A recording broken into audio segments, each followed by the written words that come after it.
A couple of weeks ago, we read stories about cats, and we read a book with a collection of cat poems. So, of course, this week, when we're reading stories about dogs, we have to read a book called Dog Poems by Dave Crawley, illustrated by Tamara Petrosino. Dog Poems. And we won't read all of them. That would take us too long, but we'll read my favorites. Oodles of poodles. Oodles of poodles strut through the park. They come in the morning and just before dark. Poodles in pigtails, poodles in skirts, poodles with pom-poms and little pink shirts. White poodles, black poodles, caramel coated, big ones that trot and toys that are toted. Caboodles of poodles, a poodle convention. Yet nobody barks, no poodle dissension.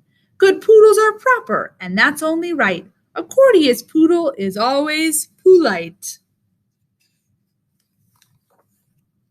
Basset. The saggy-baggy basset hound has ears that nearly touch the ground, with mournful eyes and wrinkled skin that hangs below his droopy chin.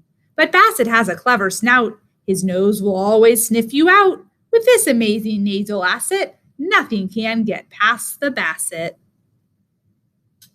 Soggy doggy. Spittery, spluttery, spluttery, splat, a very good day for owning a cat. But I have a dog who pulls on his chain, enjoying a slippery slog in the rain. We're finally home, it's cozy and dry. I take off my raincoat and let out a sigh. I'm starting to sneeze, beginning to cough. He chooses this moment to shake himself off. Big globbles of water cascade through the air. I'm showered, I'm soaked from my toes to my hair. He's splashing the furniture, drenching the rug. Now he comes over expecting a hug. Splittery, splottery, spluttery, splat. A very good day for owning a cat. Shaggy sheepdog. Shaggy sheepdog on a rock guards the grazing woolly flock. So much fur, there's just no trace of the shaggy sheepdog's face. Wide awake or fast asleep, either way, she's counting sheep. Moondog. Ooh, this is one of my favorites. Moondog. Seagulls take flight as she bounds through the surf, unleashing a fountain of spray. When the sun disappears, the beach is her turf. She rules at the end of the day. In the shimmery, glimmery glow of the moon, she splashes up crystals of light. A shadowy shape on the crest of a dune, she howls with the salt winds of night. At sunrise, when hikers return to this land and wave-seeking surfers appear, only her paw prints embedded in sand reveal that the moondog was here. Yip, yip, woof. Tiny Chihuahua, humongous Great Dane. The difference between them is really quite plain. Feisty Chihuahua will yap, yap, and yip. If he doesn't like you, you may get a nip. Gentle Great Dane has a powerful bite, but never would nip you. She's much too polite. Great Dane finds the carpet a fine place to nap. Chihuahua loves curling right up in your lap. Their owners would have some cause for dismay if each dog behaved in the opposite way.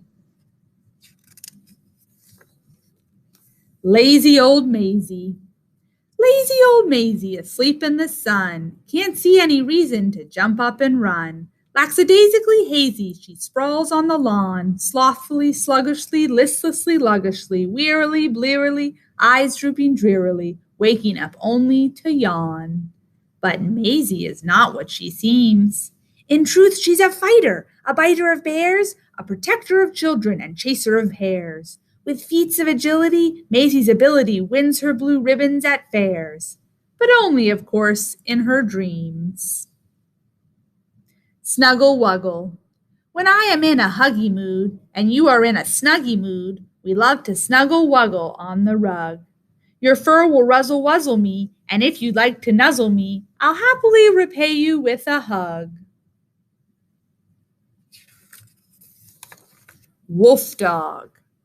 At the edge of a wood in a world long ago, a hunter cooks meat on a fire. Piercing the darkness, a pair of eyes glow. They watch with a hungry desire. Aware of the wolf who is watching him eat, a hunter is willing to share. He tosses a bone of savory meat. The wolf takes it back to her lair. She comes once again on the following night to the edge of the smoke-covered haze. She creeps a bit closer, in spite of her fright, to the warmth of the flickering blaze. The man and the wolf are together at last, with a trust that grows deeper each day.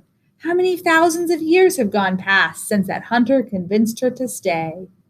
A man lights a fire as his dog curls up tight, fatigued from a romp in the snow.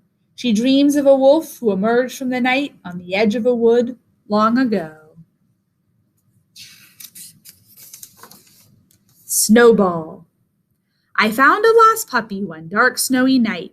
Her eyes were pitch black, but her coat was pure white. Snowball, I called her. It suited her fine. When nobody claimed her, I knew she was mine. A couple days later, I spotted a spot, a mark on her forehead, a tiny black dot. I rubbed and I scrubbed.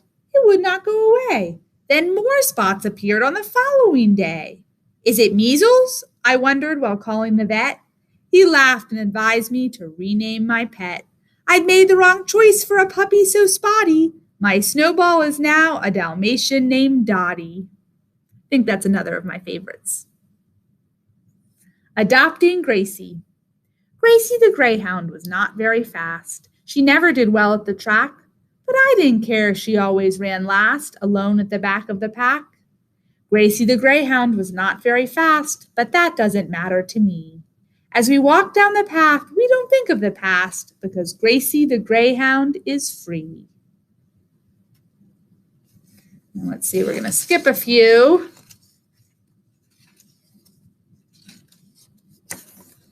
The Labrador loves liquid.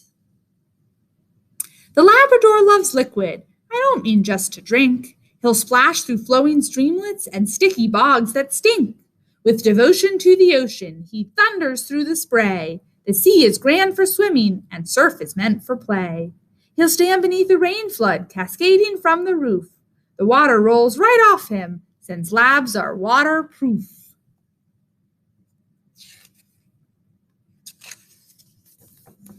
Wrong kitty. Bartholomew will chase the wrong kitty, which helps to explain why he stunk. We can't let him in, it's a pity. The kitty he chased was a skunk. Slobber kiss. A kiss on the lips, a smack on the cheek, would a peck on the nose do the trick? A slobbery smooch from my passionate pooch can cover all three in a lick. And here's our very last poem. This is a good one to end on. The Well-Worn Path. You scampered down this well-worn path when you were just a pup. And as we grew, I ran with you. I struggled to keep up. My legs grew long, your legs grew slow. You're happy now to walk, ignoring all those squirrels and birds you once would chase and stalk. And as we walk, I think of all the moments that we shared. The day we found you at the pound, you looked so small and scared. The times I fed you table scraps in spite of mother's rule. The days you greeted me with joy when I came home from school. And as we walk this well-worn path, no longer running free, I hope I was as good to you as you have been to me. The end.